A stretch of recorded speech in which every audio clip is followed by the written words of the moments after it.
I'm going to give you guys a post-match breakdown right now if you guys are late, and then we're going to be ending it there. But what a game. What a weird series. I'm not going to say it was the greatest 7-game series of all time because it was blowout after blowout after blowout, and it was looking like it was going to be blowout after blowout after blowout, and another blowout today.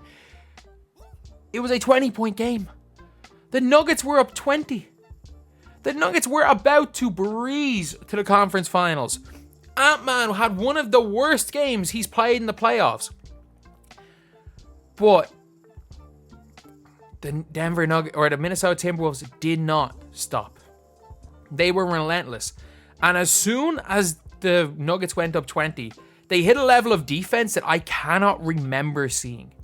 Like, I'm going to talk a little bit about the Nuggets in a little bit later. You'll see it in a while. But let's just talk about the Timberwolves, because while, yes, the Nuggets completely choked it, you got to give credit to the Timberwolves. Anthony Edwards, while he wasn't anything special, he didn't have anything special as far as game was concerned. He still had 9 points in that third quarter to pull them back. Steals, fast break layups, and then he hit the step back three to make it a 1-point game going into the fourth. The craziest shot that he could have taken, especially with how cold he was. Toughest shot of the game he goes and hits. The biggest shot of the game he hits. Defensively, immaculate. The refs let them play. They were manhandling people. Karl Anthony Towns doing everything he could to get Nikola Jokic out of the paint. Yeah, he was in foul trouble. Yeah, Cat was in foul trouble. He was in quite a bit of it. And so was Rudy Gobert at the end of the game. But Naz Reid came in and was huge in that fourth quarter. And literally everything that was good from the Timberwolves came from effort. Everything good the Timberwolves did came from effort. From defensive steals, from running the break. They did not play well offensively. Their half-court offense today was abysmal. It was absolutely abysmal. But it doesn't matter when you're getting steals, when you're getting out in transition, when you're missing shots and getting second, third chance opportunities. Because Rudy Gobert was killing them in the second half on offensive boards. Karl Anthony Towns was killing them on offensive boards. Naz Reid was killing them on offensive boards. They were genuinely just effort, hustle, and they were rewarded for it. They were rewarded for it. Like, it's very rare in basketball that you say one team simply wanted it more than the other team. And they did. And they 100% did. Like, no matter how many minutes their guys played, there was the defense. Everything was that defense. Mike Conley, the shots that he was hitting, he finally won a Game 7 in his career. Jaden McDaniels, what he did on both ends of the floor. Every time there was a loose ball, it went to a Timberwolves player. The way they were diving on the ball, the effort, I haven't seen that type of just crazy effort in an NBA game, maybe ever. They willed their way back into the game because the Timberwolves did not, as far as basketball is concerned, the X's and O's of the sport, shots going in and stuff, they didn't play that well. But they willed their way to a win despite not playing well. They forced everything to be difficult. Nikola Jokic, you were seeing him when he was going into the paint. He was looking, every time he went to that fadeaway shot in the middle, he was looking to dump it down to Aaron Gordon. But you know who was there to make sure that he couldn't make that pass? Rudy Gobert. The presence of Rudy Gobert stopped Jokic from doing what Jokic wanted to do. So Jokic was putting up really high degree of difficulty shots. He was being fouled. Look, Jokic had like nearly 40 and 20. Like, Jokic had a ridiculously good game. While he missed shots, look, it was a game where no one was shooting a high percentage. But the difference is that teams have always said is if you can force Jokic into being a shoot first player, the Denver Nuggets are a worse team. And they stopped everything around them. Jamal Murray was killed at the start. In the second half, other than a couple of shots in the fourth, Jamal Murray absolutely was taken out of that game. MPJ was taken out of the game. Kentavious Caldwell-Pope was taken out of the game. Christian Brown, in fairness, Christian Brown had a pretty decent game. Although, obviously not Bruce Brown. I didn't think he played too badly. But like KCP Gordon and MPJ all in single digits. The Denver Nuggets defense tonight showed why they're, in a lot of people's eyes, favorites to win the championship now. I think that, I said it, whoever wins this is going to win it all. And I thought Denver just had it in the end. I thought Denver had Jokic. I thought the teammates were going to step up. And what the Timberwolves were able to do was force Jokic into being a scorer, which teams haven't really been able to do that. And he couldn't get his teammates into a rhythm.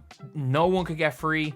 The way they were doubling and rotating, like they played, like they genuinely played for their lives. They played like if they like it was the last game they were ever going to play. And it was unbelievable. When it mattered, Ant had a terrible offensive game. But you know what? He played one of the best defensive games I think I've ever seen him play. Like he completely locked down Jamal Murray. A couple of steals at half court to get him some layups. He was genuinely just superb. He was absolutely superb on defense. And that is something I love in a player, when they're not playing well, but they still find a way to contribute and be a net positive for their team.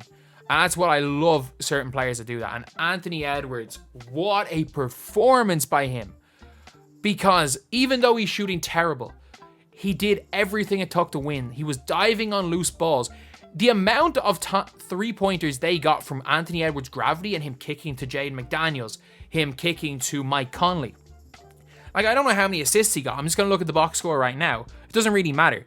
But how many timely assists Anthony Edwards got? Regardless of the assist number, how many timely assists he got to three-point shooters?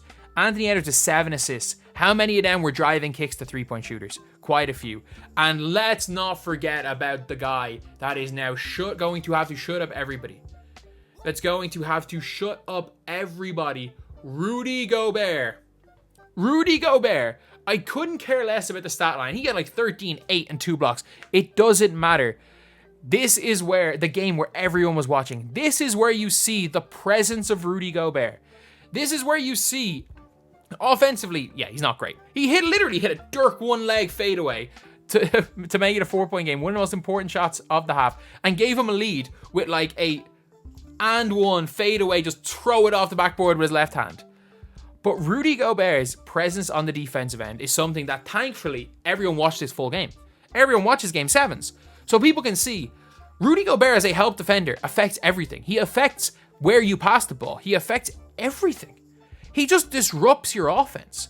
And that is why Rudy Gobert is so good. That is why Rudy Gobert is 4-time Defensive Player of the Year. That is why Rudy Gobert, him being on your team, instantly makes it the best defensive team in the NBA. Because as I said, what he allows you to do is he allows you to overplay everybody else.